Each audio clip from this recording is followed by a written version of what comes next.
And I think that is one of the problems we do have. Yes, Is well, that, remember when I first started our interactions with WTPN and building bridges and Harun Yahya organization, the first thing I was told was you cannot discuss religion if you're going to discuss politics. And yeah. it was really surprising because we are there to discuss Middle Eastern politics. And how can you discuss politics without talking about religion in Middle East? That's really not real. It's not sincere. Yeah, it's what it is a difference of cultures because in America, the freedom, yes, is I am all for freedom and personal liberties. Anybody that knows me that listens to our shows know that I am also what a lot of people would call a patriot as far as freedom and liberty. Personal freedoms and personal liberty, around the world are what set us. That's what makes us individuals, and that's what gives us what we can to pass on to other people, and they learn from us. Even as the Quran says, that we've been separated into different tribes so that we might come to know each other. It doesn't say that we're all one people so that we know each other. And this is for a reason, because we all have something to teach each other. And if we all have the same state of mind, then I think life would be quite boring. But in America, the idea of religion and politics, I think, there's a lot of romanticism that is added into that. And I know a lot of people hear me use that word a lot because it really covers a lot. Because when you add romanticism in to a culture that has romanticized politics and that has basically grown up learning that politics and religion do not mix, they don't understand that other cultures, that this is not the case, that religion and politics are closely related in other societies. And they think, well, the first thing they think of is, well, you have religion and politics, you have oppression. Well, that is not the religion that's in the politics that's the oppression. It's the people that are in those politics that are using the religion that way. Yes, and if we are going to go back to the problem in the Muslim world and the unity, Raja, you were talking about, I also think we also support that the problem in the Muslim world is the need of a leader and united character of the Muslim world, because there is no leader in the Muslim world right now, and bigotry which disturbs people and scares them stems from lack of leadership in the region. There is no leader. There is no spiritual leader. There is no leader country. There is no leading union in the region. There is no leader in the region. So all communities in the world have a leader. Christians have a leader. Jews have a leader. Freemasons, Templars have their leaders. Satanists have their leaders. Even ants and bees have a leader. So Muslims don't have a leader, and it's also almost been a century, and this is also creating a very big problem in the Muslim world. That's why we are supporting a union. I'm sure you have heard about it, or maybe you have. It's Turkish Islamic Union, and it's not an arbitrary or political union. It's not in the sense of oppressing other people or other countries who are not in the union, and it covers everyone in the region. It covers all Muslim countries or Turkey countries, including Azerbaijan, Afghanistan. It covers also Armenia and Israel, because they're in the region and they will be under the protection of the same union. And when we are in the same union, the conflicts will be solved by itself. I agree with you, because there's no leader in the Muslim world. As an individual or as a country or as a society or as a group of people, we do not have any leadership in the Muslim world. You are 100% right in saying so. And there are multiple reasons that why we do not have the leadership of that kind that we desire or we should have. Because the leadership is not being allowed to be cultivated by the forces that oppose us. When Soviet Union collapsed, at that time NATO had become redundant, So there was somebody some journalist who asked a question to the NATO secretary. He said, no, since the Soviet Union is gone, or there's no need of NATO. They said, no, the color of the enemy has changed from red to green. Now we'll be focusing more on green. So it is a complete shift from the facing of the hostilities or war or targeting the society. Previously they were working on communism. They used the Muslim society to fight communism. Once communism was done, now they've come to face the Muslim society directly. And one of their tools is a very effective tool, that is divide and rule.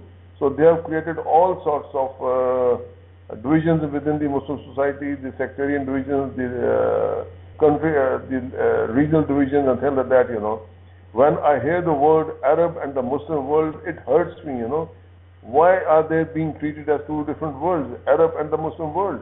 Arabs are Muslims, Muslims are Muslims, they're non-Arab Muslims and they're Arab Muslims. So they all form part of the Muslim world.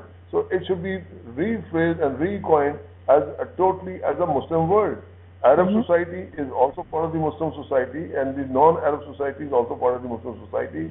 So they should be taken as one, because we have one faith, we believe in one religion, we believe in one God, and we believe in the same prophet.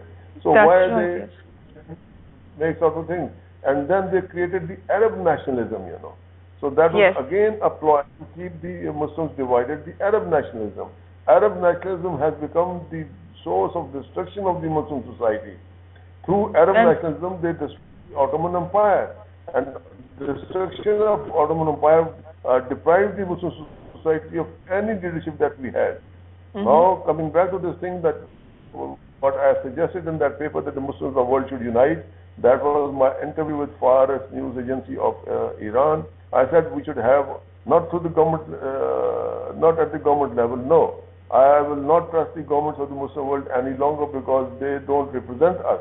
I would rather go for a track which is absolutely independent of the government.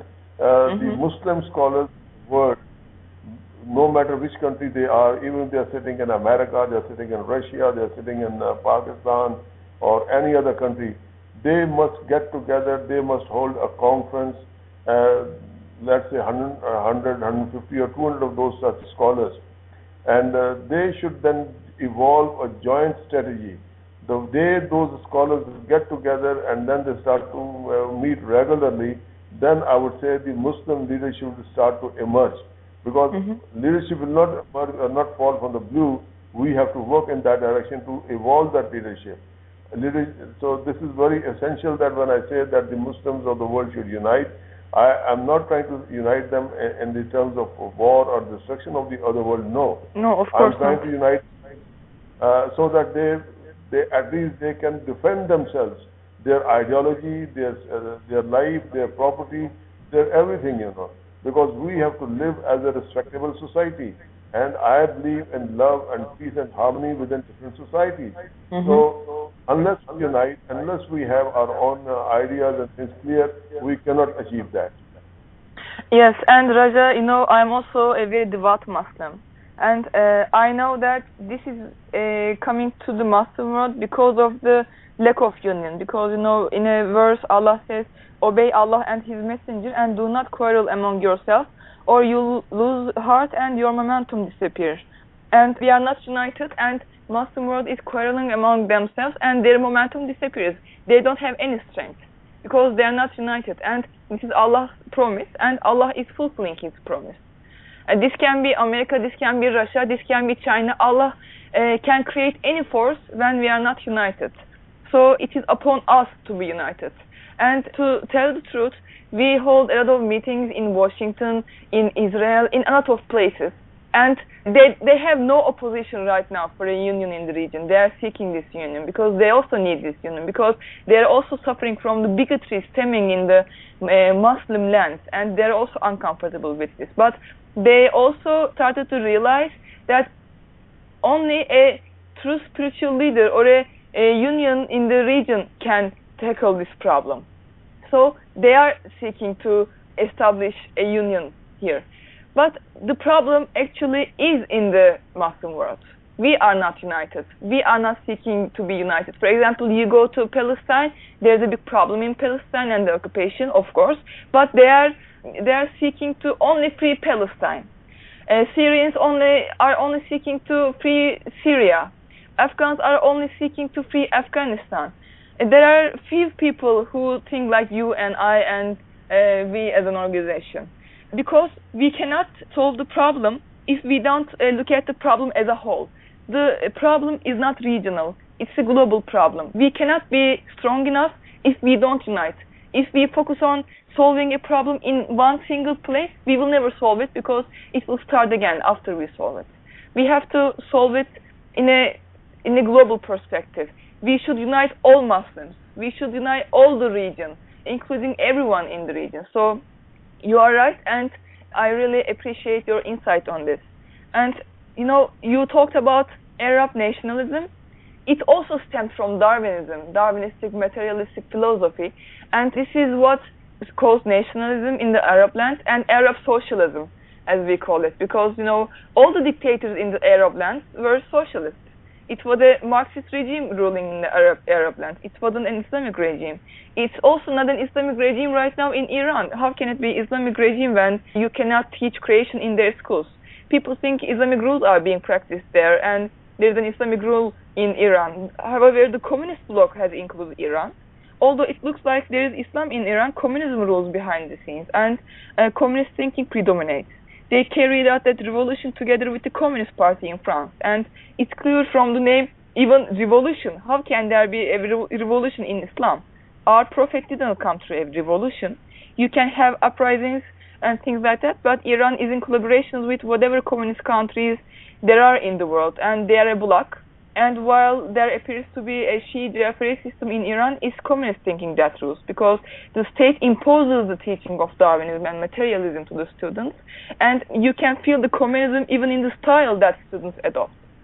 I'm sure you've been there and you have seen this too, and we have to teach people the real essence of Quran, so that they will leave traditionalism and they will be more religious again. What do you think about this? I completely agree with you. There is a saying of Prophet Muhammad sallallahu alaihi wasallam that the Muslim ummah is like a body.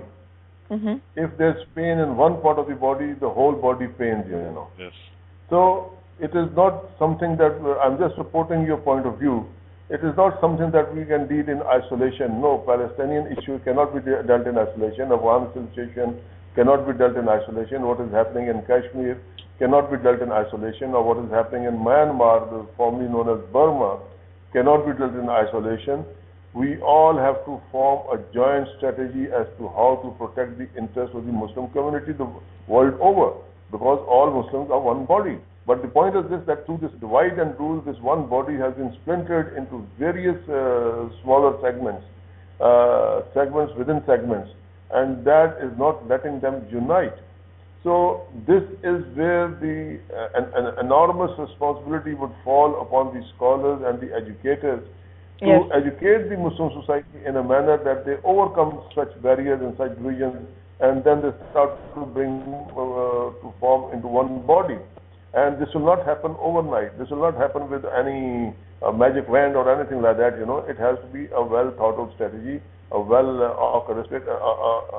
orchestrated strategy that has to be taught in the schools and colleges and the societies over a period of time. So right now what is happening, that from most of the Muslim countries, the Islamic teachers are being taken away. The books, the quotations from Holy Quran and from the Hadith, they are being taken out. So they no longer form part of the curriculum in the schools and colleges. So the enemies are moving in a very, very effective manner, and they are trying to do what they want to do. And we are just playing as puppets in their hands. We are just become pawns in their hands. Another problem is that most of the Muslim governments, I would say, I won't call them leaderships because they are not leaders. They are the governments that have been installed on us. They do not represent the people of their countries. They are like viceroys or the governors or the people sitting elsewhere and doing their job in these countries, Yeah, I want to bring the American side into this, because there are a lot of ties that I think people need to put together here. That we also have the same problem here in our school, and I hadn't really thought of it before until Ceylan had just said so, but the communistic value behind taking creationism out of teaching, that really struck me when you said that, Ceylan, because the way things are here in America in the school education, if you mention teaching evolution, or not evolution, I'm sorry, but if you mention teaching creationism in schools here, people want to prosecute you for that here. Literally, literally take you to court and prosecute you for that. And that is a real big problem here too, because the thing of it is without having the opportunity to get that education, and I believe that all faiths should be educated in. I'm not saying to teach everybody this faith or that faith. What I'm saying is to educate people in these faiths. Yes, as a general knowledge. Yes, exactly. Because without having that knowledge and growing up with that knowledge and growing up knowing about religion and what religion is and knowing about Allah and even people that I've had a lot of discussion lately and talked to a lot of people that, and Ceylan was in on one discussion the other day on an article that I wrote, and the lady said, well, that Allah is not the same God that I worship. And that is such a misconception, because even the word Allah is, God is one God. The Bible, the Christian Bible, even states that God is one God. He is the only God. And just because it's of a different language, they want to disassociate it with that. And part of that is because of a lack of religious education. Whether it be, they teach evolution, but they don't want to teach creationism. And they fight it so hard that I don't know why more people don't see that if they're fighting against something so hard, why are they so scared of that? If it's something that's meaningless to these people that say it doesn't need to be taught in school, then why are they so scared of it being there? And of course we know the reason of that, because if everybody was educated in religion, they would know that a lot of what we have in politics now is not so much, as you said, leadership for the people, because all over the world this is going on, that the governments are disconnected with the people almost in every country. And actually I can say that Turkey is actually one of the closer ones to being connected to the people there. But I know, and if you look at the UK and Spain and Greece and Africa and America and Canada, there are so many separations between the public and the political arena that I agree with you completely, that it's not a government for the people, it's a government that's been implemented there to rule over these people, to try and implement plans of what I call the elite.